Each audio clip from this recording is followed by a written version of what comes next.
अवधूत चिंतन श्री गुरुदेव दत्त श्री स्वामी समर्थ महाराज की जय. काल आपण अध्याय 5 मध्ये गुरूंची महिमा पाहिली. आज आपण अध्याय 6 मध्ये गुरूंच्या कृपेची एक सुंदर कथा पाहूया. अध्याय 6 कथा आणि अर्थ. या अध्यायात एक अतिशय महत्त्वाची गोष्ट सांगितलेली आहे.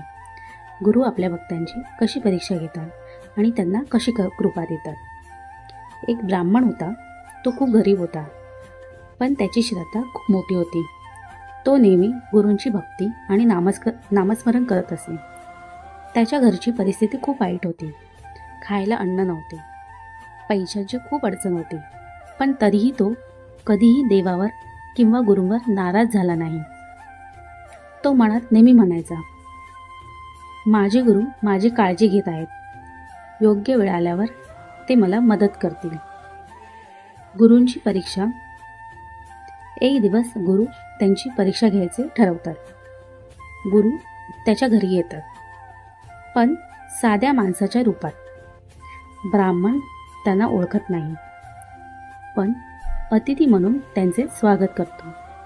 घरात काहीच नसताना देखील तो त्यांना अन्न देण्याचा प्रयत्न करतो. तो स्वतः उपाशी राहतो, पण अतिथीला जेवू घालतो. इथे त्यांची खरी भक्ती आणि सेवा दिसून येते. गुरूंची कृपा. गुरु त्यांच्या सेवेमुळे खूप प्रसन्न होतात. ते त्याला आशीर्वाद देतात. तुझ्या घरात कधीही अन्नाची कमी पडणार नाही. आणि खरोखरच त्या दिवसापासून त्या ब्राह्मणाच्या घरात सुख, समृद्ध आणि आनंद येतो. या अध्यायातून मिळणारा संदेश.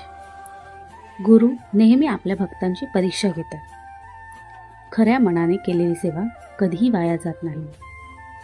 संकटातही श्रद्धा ठेवली तर गुरु नक्की मदत करतात.